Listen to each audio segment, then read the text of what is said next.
সবাই জানে থাকে কই, ওই দারুল উলুম দেওবন্দের ছাত্তা মসজিদেই থাকে। তো ওইখানে ইংরেজের সিপাহীরা এসছে, সব পুলিশ টুলিশ এসে মসজিদে ওনাকে একলা পেয়েছে, যে ওনাকে জিজ্ঞেস করছে আজি মলিক কাসেম কাহা গায়ে। মানে তাদের কল্পনাতেই আসে নাই একজন সিএনসি, যিনি কমান্ডার ইন চিফ, এইরকম কাপড় বেড়ে থাকবে মুসলমানদের। তো ওনাকে যে জিজ্ঞেস করতেছে আজি মলিক কাসেম কাহা গায়ে, তো উনি যেখানে দাঁড়িয়েছিলেন ওখান থেকে 2 কদম সরে গিয়ে বলতেছেন अभी तो यहीं थे, देख लीजिए कहाँ गए। এই কিছুক্ষণ আগে এখানেই ছিল, দেখেন কই গেছে। এখন ওরা মনে করছে এই মনে হয় বেরিয়ে গেছে, সবগুলা বাইরে বাইরে খুঁজতে গেছে, উনি আত্মগোপনে চলে গেছেন। যা বুঝতেই পারে নাই, এত সাদা সিধা ছিলেন। তো কার রুচির সাথে মিলতো? হযরত আবু যর গিফারী রাদিয়াল্লাহু তাআলা আনহুর রুচির সাথে ওনার এই রুচি মিলতো।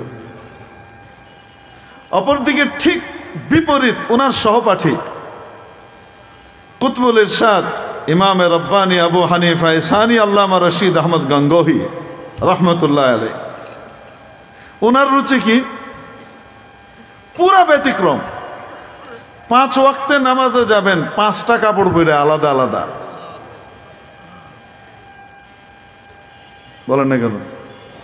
কাপড় তো জরুরত, দরকার তো, কিন্তু সেটা একটা কাপড় কয়দিন? 24 ঘন্টা। আমরা পরি কি পরি না? 24 ঘন্টায় তো কাপড়টা ঠিকই থাকে মোটামুটি, পরের দিন আবার আমরা চেঞ্জ করি। কিন্তু ক্লাসে যাবেন, আমার আলাদা করতে আনো, ইস্ত্রি করা, প্রেস করা, কড়মড়ে কাপড় পরে ক্লাসে গেছেন, ওখান থেকে উঠে এসছেন, মসজিদে যাবেন, ওই যে বসছেন অতটুকু ভাঁজ ভেঙে গেছে, এটা বাদ, আরেকটা দাও, ওইটা পরে মসজিদে যাবেন। প্রতি ওয়াক্তে ওয়াক্তে নামাজের মসজিদে আলাদা আলাদা কি পড়তেছেন? কাপড় পরতেছেন। বলেন তো দেখি, ওনার জন্য কি এটা ইসরাফ? বলেন না কেন? হযরত ওসমান রাদিয়াল্লাহু তাআলা আনহুর জন্য কি এটা অপচয় বা ইসরাফ? না। কেন? ওনার রুচি যে স্তরের, ওনার প্রয়োজনটাও ওই স্তরের। হ্যাঁ, যিনি একেবারে স্বাভাবিক দরজার থাকতে পছন্দ করেন, রুচিটাই ওই রকম, সে যদি ওরকম কাকতালীয় মানে মানে কি বলে এটাকে, লৌকিকতার সাথে আড়ম্বরপূর্ণ দেখাইতে যায়, তাহলে এটা তার জন্য ইসরাফ, তার জন্য অপচয়। ম্যান টু ম্যান মানুষের রুচি কি করে? ভ্যারি করে।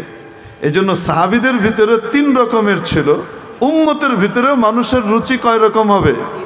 3 রকম হবে। এই যে দেখেন, একটু আগে আমাদের এখানে শেখ আসছিলেন, ঢালকানগরের হজরত, দেখেছেন কি সুন্দর টুপি, একদম ইস্ত্রি করা উঁচু টুপি, কি সুন্দর দেখতে, হ্যাঁ, টিপটপ ফিটফাট। ওনার রুচিটা হলো ওরকম। ওনাকে যদি আপনি একটা স্ত্রীর ভাত ছাড়া পাঞ্জাবি পরায় দেন, উনি অসুস্থ হয়ে যাবেন। বুঝাতে পারি নাই?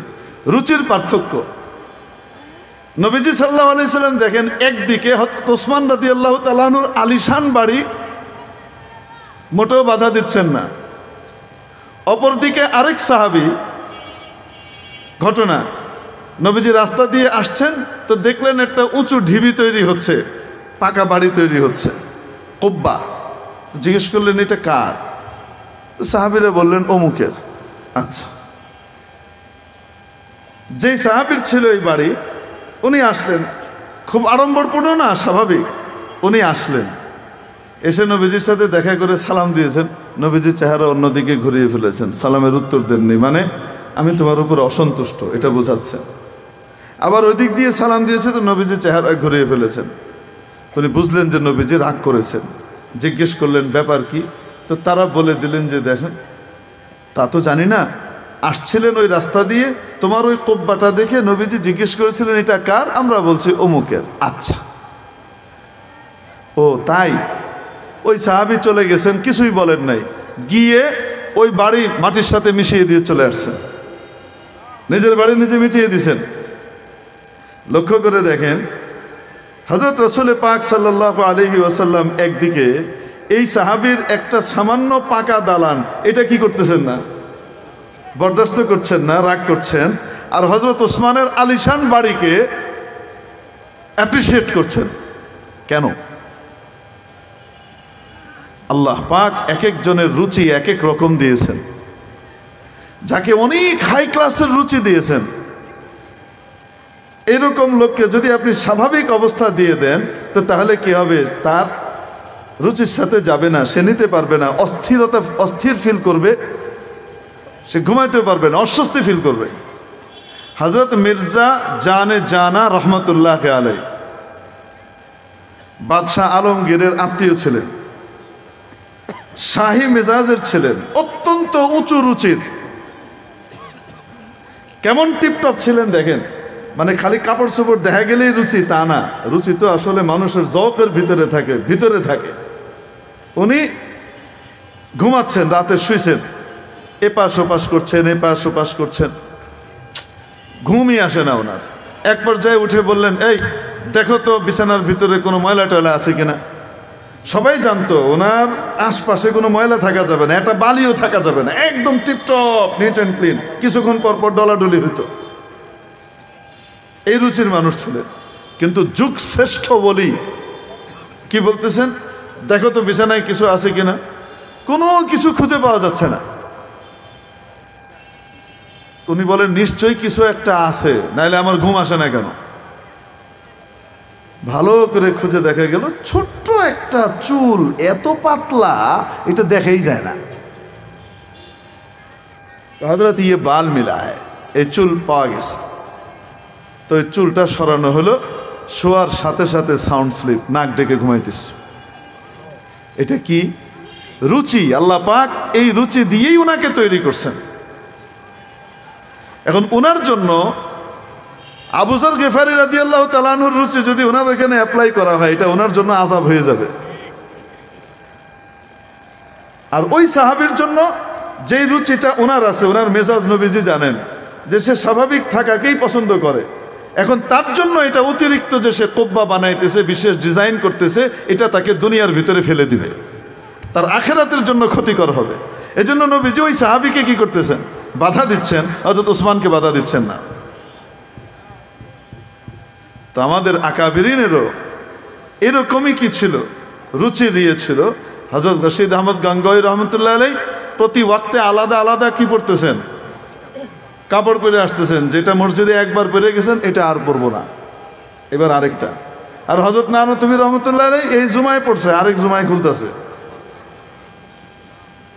ওনারা এই টিপটপ পরায় দিলে ওনার মেজাজ খারাপ হয়ে যাবে, এই আমি পারবো না, এইগুলো এত টিপটপ কেনা রাখি ভালো। তো সাহাবীদের ভিতরে কয় প্রকারের রুচি ছিল বলেন? ঠিক তেমনি ভাবে পুরা উম্মতের ভিতরে কয় প্রকারের রুচি হবে? রাসূল পাক সাল্লাল্লাহু আলাইহি সাল্লাম এর জন্য বলেছেন, যার সাথে যেই সাহাবীর রুচি মিলবে, যেই সাহাবীর রুচির সাথে যার রুচি মিলে, সে তাকে ফলো করো, হেদায়েত পেয়ে যাবা। একজন কি লাগবে না। কারো মেজাজ হইল কথার আগে তরে খাইছি আমি, ওই হলো বাড়ির মাইজা বলা, ও কি কথার আগে ও এরম করে, বুঝছেন নি? তো ওর মেজাজ কার সাথে মিলে? হযরত ওমর রাদিয়াল্লাহু তাআলার সাথে মিলে। কথার আগে মায়ের হযরত মুসা আলাইহিস সালামের সাথে মিলে, বুঝতে পারেন নাই? আর কারো মেজাজ 10 থাপ্পড় দিলেও রাগ করে না, চুপ করে থাকে। হযরত ওসমান রাদিয়াল্লাহু তাআলা যতই যে যাই বলুক, কোনো রা নাই, চুপ। হযরত আবু বকর রাদিয়াল্লাহু তাআলা মাঝামাঝি, একেবারে ঠান্ডা, টাইম মতো এমন গরম। হযরত ওমরও হা করে তাকায় থাকতেন, এত গরম হইতে পারে? বুখারী শরীফে হাদিস আছে, হযরত আবু বকর এত নরম, কোনোদিন কারো কথার উত্তর নাই, এই যে যা কইতেছে শুনতেছে। হুদায়বিয়ার সন্ধির সময় কাফেরদের একজন এসে কি করছে, মুসলমানদের হতাশা তৈরি করতে চাইছে, রসুল থেকে বিচ্ছিন্ন করতে চাইছে। মুহাম্মদ, এরা তোমার সাথে লড়াই করবে, আমরা তো দেখছি, আমরা তোমাকে হামলা করলে এরা সব পালিয়ে যাবে। মানে মুসলমানদের মনোবল ভেঙে দিতে চাচ্ছে। হযরত আবু বকর, হযরত ওমর কিন্তু চুপ, উনি কিছু বলেন নাই। হযরত আবু বকর কি বলছেন? আত্মা কাসায় কইছে, উমসুস বদরাল্লাহ, যা লাতের হোনাস হো গিয়া। বুখারী শরীফের হাদিস বললাম আমি, তরজমা যেটা যেমন এরকমই করতে হয়। উমসুস বদরাল্লাহ, লাত ওদের এক মূর্তি ছিল, সেই মূর্তির হেডে ছিল বিশাল, ওইটার পূজা করতো এরা। রুচি নষ্ট হইলে যাওয়ায় আর কি, বুঝলেন না, হেডের পূজা করে। তো কি করছে, উনি কইছে যা লাতের হেডা চৌ গিয়া হোমসুস বাদর আল্লাহ। তো গরম হয়েছে না হয় নাই, নরমও গরমও। হযরত আবু বকর রাদিয়াল্লাহু তাআলা আনহু ছিলেন একেবারে মধ্যম প্রকৃতির। যার রুচি যার সাথে মিলবে সে তার সাথে কি করবে, আমল করবে। এখন মুশকিল হলো যে আমার এলাকায় যদি আমি মাহফিল করি তো এই আলো লাগানো ইসরাফ হয়ে যাবে, এটা ঠিক হয়ে যাবে। কিন্তু আবার যখন নাকি পুরান ঢাকার যারা নাকি কাচ্চি বিরিয়ানি হায়দ্রাবাদি বিরিয়ানি ছাড়া খায় না, টিপটপ নাজিরা বাজারের মানুষজন একদম ফিটফাট, লুঙ্গিটাও ইস্তারি করে পরে, যে লুঙ্গিটা পরে ওইটাও কি করে, ইস্তারি করে পরে। তখন ওই জায়গাতে মৌলানা তানভীর সাহেব বাধ্য লাইটিং একটু বেশি করতে। তো কি করবে, যদি না করা হয় তো ওয়া যেমন আল্লাহ ফকির আল্লাহ হাইনাটা কি বানাইছে না যায়, কি করুন জায়গা। কারণ হেদায়েত তো সবারই লাগে। এমনিভাবে আলো লাগবেও, কোনো কোনো সময় আলো ইসরাফ হবে, কোনো কোনো সময় আলো জরুরত হবে, এক এক সময় এক একটা হবে।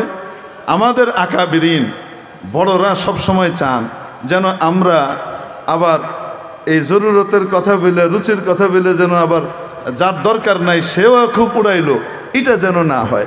এই জন্য আমাদের সামনে কি করেন, ইসলাহি কথাবার্তাগুলো বলেন যে অতিরিক্তটা ইসরাফ হবে, সেটা যেন না করা হয়।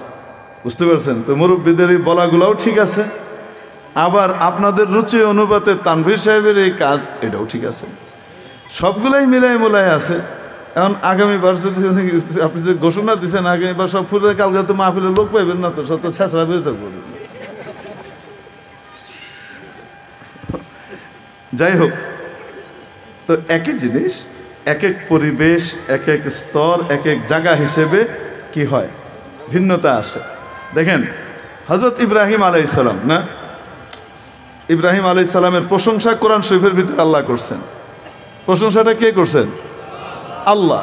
মেহমান আসছেন কয়েকজন, এই কয়েকজন মেহমান আসলে ফেরেশতা, মানুষের বেশে আসছে, একটা সুসংবাদ ইব্রাহিম আলাইহিস সালামকে দিবে। তো সেই হিসেবে ফেরেশতারা আসছেন। ইব্রাহিম আলাইহিস সালাম দেখার সাথে সাথে আস্ত একটা গরু, মানে গরু মানে বড় গরু না, বাছুর থেকে একটু বড় গরু হই হই করতেছে আর কি, সেমি গরু আর সেমি বাছুর, মোটামুটি তাগড়া। এইটাকে জবাই করে আস্ত রোস্ট করে নিয়ে আসছে, নেন খান। আরে ভাই, একটা গরুর আস্ত রোস্ট, ফাজা বিইজলিন হানিদ, খাইতে পারবে সবাই? কন্যা কেন পারবে না? উনি দেখছেন যে টাইপের মেহমান আসছে, এই মেহমানদের রুচি অনেক উঁচু, কাপড় চোপড় টিপটাপ, অতএব এগুলার হুদা মুরগির রান খাওয়াই দিলে চলবে না। এদের একরামের জন্য গরু আস্ত রোস্ট খান, খাইতে তো পারবে না, 10 ভাগের 1 ভাগ খাইতে পারবে, বাকিটি অন্যদেরকে দিয়ে দিবে, বুঝাইতে পারে না। তো এই জন্য মেহমান হিসেবে আনজিলিন নাসা মানাজিলাহুম, রাসূল পাক সাল্লাল্লাহু আলাইহি সাল্লাম আম্মা জান আয়েশা সিদ্দিকা রাদিয়াল্লাহু তাআলা আনহাকে নসিহত করেছেন, সব মানুষ এক রকমের হয় না, এক একজনকে যে যেরকম তাকে সেই পর্যায়ে রাখো, সেই স্তরে রাখো। তো এই জন্য আমাদের আকাবিরিন সবসময় চাইবেন আমরা যেন ইসরাফের ভিতরে না পড়ে যাই, আমরা যেন কিয়ামতের দিন ধরা না পড়ে যাই। এই জন্য ওনাদের নসিহতগুলো আমাদেরকে যে ধরেন, বলেন, পাকড়াও করেন, তো এটা কি দরকার আছে না নাই? এটা বহুত বড় নেয়ামত। আল্লাহ পাক এনাদের ছায়াকে আমাদের উপরে অনেক দীর্ঘায়িত করেন। যারা আমাদেরকে ধরতে পারেন, বলতে পারেন যে এটা করা উচিত, ওটা করা উচিত না, তাহলে না আমরা কি করব, সঠিক লাইনে চলব। আবার তার পাশাপাশি হালত এবং তাকাজা হিসেবে, যেহেতু বর্তমানে কি জানি জেনজির যুগ চলতেছে না, হ্যাঁ, জেনজির যুগ চলতেছে, তো এই যুগের সাথে কিন্তু আমাদের মিল কম। আপনাদেরকে একটা কথা কই, আমরা এখন 40 আপ, 50-এর কাছাকাছি না, 15 বছরের যেটা আছে বা 20 বছরের যেটা আছে সেটার লগে কিন্তু আমগো মিলবো কম, কারণ দিমাগের ফ্রিকোয়েন্সি ভিন্ন। সে এক ফ্রিকোয়েন্সিতে দৌড়াইতেছে, আমি আরেক জায়গাতে আছি। আমি মাফ করে দিয়েন, বুঝাইতে পারি নাই মনে হয়। এই জন্য আল্লাহ পাক জান্নাতে যে বউ দিবে আর বউকে যে স্বামী দিবে, ওই 62 বছরেরটারে 22 বছর দিব না, আরে কয় না কেন? আরে 82 বছরের একজন, সে 22 বছরের একটারে বিয়ে করা কি না জায়েজ? না জায়েজ? মিয়া বিবি রাজি, কা করে কা কাজি, তো জায়েজ। কিন্তু আল্লাহ পাক জান্নাতে এটা দিবে না। কি করবে জানেন? ওয়াকাওয়াইবা আতরাবা, ওয়াকাওয়াইবা আতরাবা। কাওয়াইবের তরজমা করব না, করা যাবে না, এখানে ঝামেলা আছে। তবে চোখা উন্নত বক্ষা স্ত্রী দান করবেন। আর আতরাবা সমবয়সী দিবেন। কি দিবেন? এই বয়স 2-2.5 বছর 3-4 বছরের ডিফারেন্স, বেশি গ্যাপ নাই, একই যুগের। কেন? কাছাকাছি বয়স যখন হয় 4-5 বছর 6-7 এরকম, এর ভিতরে যখন হয়, বিলো 10 যখন হয়, তো এরা যুগ চেঞ্জ হয় না, একই যুগের হয়। এদের ভিতরে বোঝাপড়া খুব ভালো হয়। বোঝাতে পারি নাই? তো এই জন্য আমাদের আকাবিরিন, ওনাদের যে যে লেভেল তাকওয়ার, ওই লেভেলে আমাদের পক্ষে উঠা তো মুশকিল। আমরা উঠতে গেলে দেখবো যে আমগো পোলাপাইন সব সামনেতে গেছে গা। বুঝাইতে পারি নাই? তো এই জন্য আমাদের আকাবিরিনের এই কথাগুলো আমাদের জন্য নসিহত, আমাদের জন্য সতর্কবাণী। আমরা ব্যক্তিগত জীবনে যখন খরচ করব, এই সবগুলোকে ফিকির করে খরচ করব। এগুলো আমাদের জন্য নসিহত। আর যখন মজমা বা কোনো দাওয়াতের ক্ষেত্রে আপনি আসবেন, তখন মেহমানের রুচি অনুপাতে আপনি কি করবেন? ব্যবস্থা করবেন। ওইটাও দরকার আছে।